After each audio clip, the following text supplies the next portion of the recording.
Welcome back to my channel. This video is gonna be my July wrap up or my reading recap. In this month, I read 8 books, 2 thrillers, 1 fantasy, 3 romance books, and 2 non-fiction, and also 5 physical books, 2 ebooks, and 1 audiobook. So without further ado, let's get started. The first books I started the month with were, for this video, they were like kind of a challenge where I tried to read books I've been avoiding for a long time. So the first one was Yellow Face by R.F. Kuang. This is a literary fiction slash thriller. It's about this author, Juniper. She stole her dead friend's manuscript and published the book as her own. But as soon as it got famous or successful, people started to call her on her BS, and it just started this cute, beautiful drama that I was living for. Yeah, it was so much entertaining. I did enjoy the writing style. This is my first book by Rebecca F. Kuang, and it won't be the last one. I might get into Babel like next month maybe. Yeah, I did enjoy the write. As I said, I love the drama. It was so fun, so entertaining, and the ending was so satisfying. So yeah, I did enjoy it, and I gave it 5 stars. I can't believe that I waited this long to read Yellow Face. Then I read another book, which was again in that video, which is The Invisible Life of Addie LaRue by V.A. Schwab. Again, this is my first book by this author. I wanted to read a V.A. Schwab book for so long that I just couldn't find anything that I don't know. This one was more intriguing to me, but at the same time a little bit intimidating. This is one of the OG Book Talk books, and I got it back in that time when this book was really viral, but it just seemed to me like one of those books that either you love them or you hate them, and that was why I just couldn't bring myself to read the book. But for that video I did read it, and I'm glad that I did because I did enjoy it so much. The Invisible Life of Addie LaRue is basically about this girl Addie, who kind of, you can say that she sold her soul to the devil. And you can see that because we have 2 timelines. The first one is from the 1700s when she was still a kid. Like, you'll kind of have her background story, her backstory, and you'll learn a lot about her family, about her culture back then, and why she wanted so bad to make this bargain. And of course, you have also the present timeline, which was in 2014, where she met this guy who was kind of special and kind of changed her life. I would say this book was very character driven, but at the same time we have this plot that was very appreciated. I did enjoy the writing style as well, and I'm glad that I read it finally, and I did enjoy it so much. And as for my rating, I gave The Invisible Life of Addie LaRue 4.5, and of course I would highly recommend these 2. After that, I read an ebook, which was The 7-Year Slip by Ashley Poston. This one is, I would say, a current book book that I've been seeing all the time on my feed, either if I'm in Instagram or on YouTube or on TikTok. This book is very viral, and a lot of people saying it's fun. There's a lot of it's magical realism. I don't know if it's considered sci-fi or not.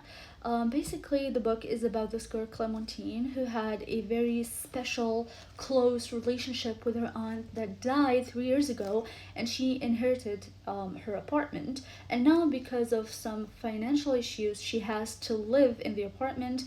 And for her first night, in the morning, this guy that she never saw before wakes her up, and she was like, "What are you doing here?" And he told her that his mom is friends with her aunt, and they kind of talked on the phone a week ago, and she let him stay in the apartment because she was traveling until he gets his own place because he was new to the city. Of course, Clementine was like, "What are you talking about? This is impossible." She thought he was maybe like a thief or something. But then she remembered those stories that her aunt used to tell her when she was younger about the apartment being magical and going back and forth in time 7 years. So this is basically how the story starts between these two. I love this book. This month started really strong. That I think that I jinxed it. You're gonna see after this. But I love the 7 Year Slip and I love James. He's the main character. He was just so sweet. Like the way he reacted to everything, like he handled everything was so sweet. I love his character, and I think he would be like in my top five book boyfriends. I did enjoy the writing style. Like reading this made me want to read other books by her. I already had The Dead Romantics on my TBR for so long, so this made me want to read that one. And she also, I think, has a new book coming out this year as well, so I'm super excited for anything by Ashley Poston. And for the 7 Year Slip, I gave it 4 stars. During this time, well, maybe way before this time, like I was reading 101 Essays That Will Change the Way You Think by Brianna Wiest. I started this one back in November, maybe December of last year when I started, and I kept reading it until last month. This one is nonfiction. It's about how the importance of pain, the meaning of happiness, and all that. I would say honestly it wasn't for me, and I did enjoy some parts of it. Like clearly I did highlight a lot of cute stuff. It did have a lot of cute quotes and all that, and I did, as I said, enjoy some parts of it. But sometimes it just made me feel bad about myself because this one is more for a early 20s, even maybe younger than that. And if I read this book back then, I would be I would appreciate it very much, and I would even enjoy it more. But at this age, I was not a huge fan. Specifically, after reading two of her other books, one of them being my favorite, which was The Mountain Is You. That was a 5 star book. I love that book, and I'm planning to rereading it this year. This one was not that good, maybe, just in my opinion. Yeah, to be honest, I didn't really like it that much, and as for my rating, I gave it 2 stars. Yeah.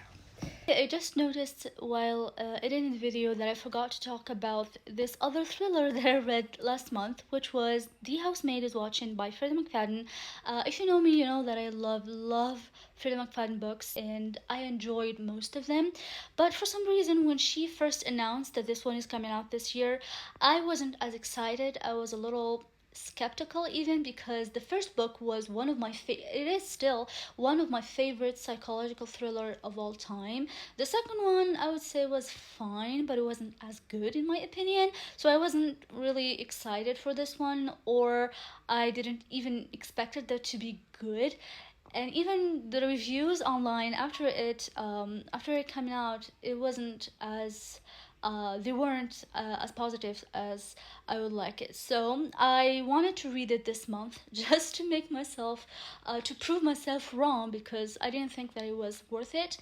And to be honest, I was right. It was not worth it. I felt like this book might have been kind of a waste of my time because I don't know, it was just different a little bit for what I expected, because this is the Housemaid series, and I expected to be about Millie being the housemaid as we saw in the first two books, but it wasn't like that. This one is set 11 years in, after what happened in the last book, and in here Millie is a mother. She has 2 children, she's married, she just moved into this new house with her family. She is super excited to finally have this normal, boring life, as she calls it.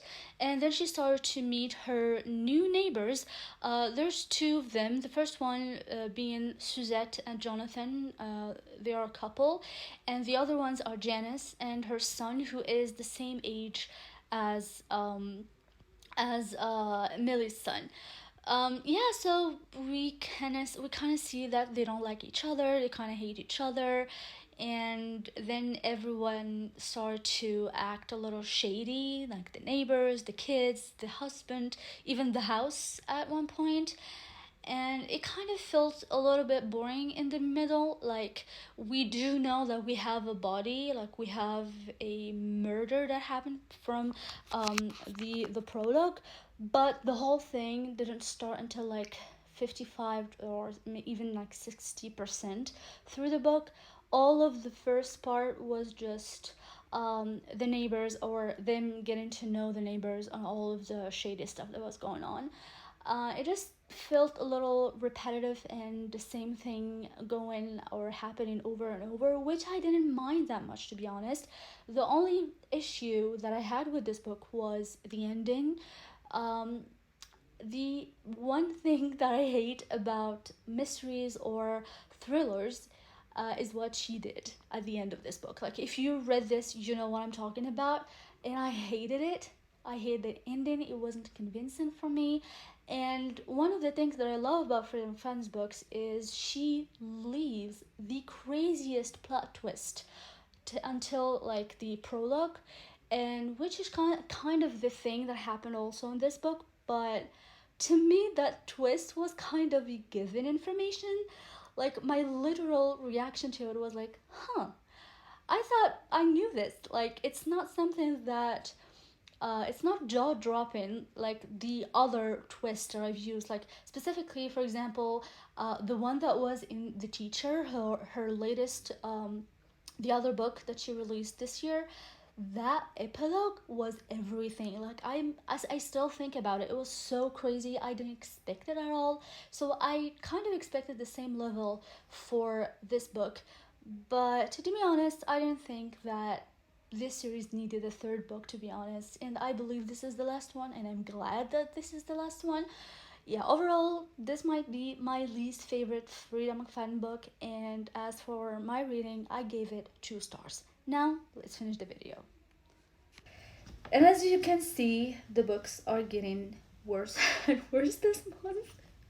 Because next I read The Temporary Wife by by Caterina Maura. This is the second book in the Windsor series. It's a marriage of convenience slash arranged marriage book series. I read The Wrong Bride at the beginning of this year, and it was fine. I did enjoy the drama that was in it. It was super entertaining, but the writing was not my favorite. I didn't like the writing at all, to be honest, because the transition in between scenes, between the state of each character, was not just I don't know how to explain, but yeah, it wasn't just for me. I didn't enjoy the writing style that much in that book, but I still loved the story. In this one, I hated the writing, and I hated the story, and I hated the main characters, to be completely honest. The plot twist that was in the end was not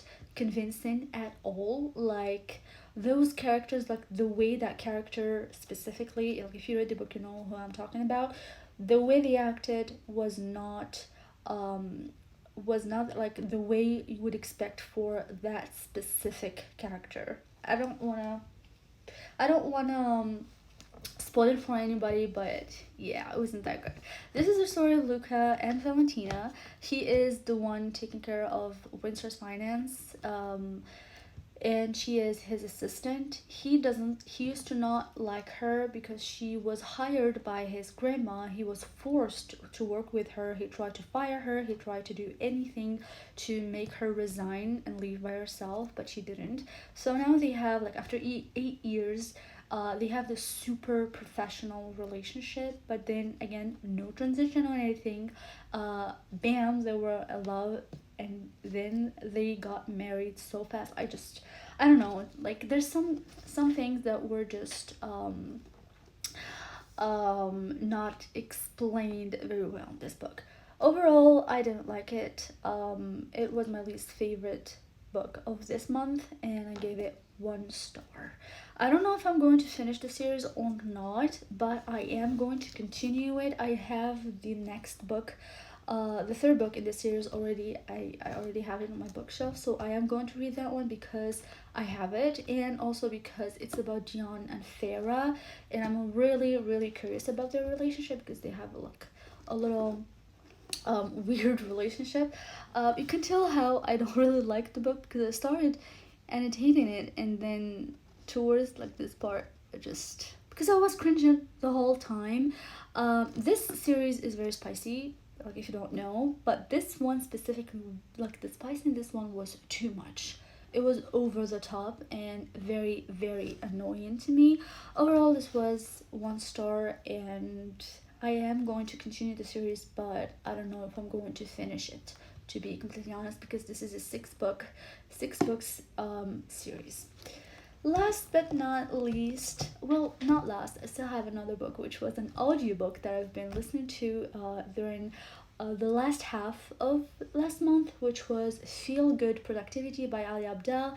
Ali Abdal, he is a content creator here on YouTube, and I used to watch, well, I still watch his videos a lot, and I love his channel. His channel is all about anything productivity. He gives tips and advice and stuff, so I do enjoy his content a lot, and when I saw his book available, I just wanted to give it a try, and to be honest, I did enjoy it a lot, and I love that he was the one narrating the book, because one of the reasons why I love his channel is his voice is just so calm and soothing. It makes you want to listen, and it's just so calming. I just loved it, and the book was more about the experiences and theories that were made about productivity and stuff, and plus his own explanation, his own interpretation, and he put a lot of examples to make it easier and simpler to understand and to get and remember easier. So I did enjoy his book a lot, and I gave it 4 stars. And now, last but not least, it was this book by Sally Rooney, Beautiful World, Where Are You? Sally Rooney was one of those authors that were really viral in the beginning of the book talk phenomenon. And I don't know, for some reason, I was always intimidated by her. I have this book in Normal People on my bookshelf, and I thought maybe to give this one a try. Um, but to be honest, I didn't like it at all. Yeah, I would say like her writing style was not for me. I didn't mind it that much, but it wasn't something that I would say I like.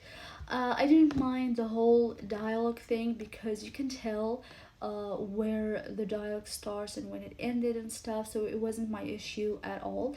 The problem I had with this one, it was super character driven, and to the point that you feel like there's no story at all. Like it's about these two best friends, and I don't know why they call themselves best friend, because it feels like they don't even like each other. Like they live in the same city but they never meet or anything. They just email each other about their lives and stuff, and each one is talking to the other about her life, her work, and her love life as well.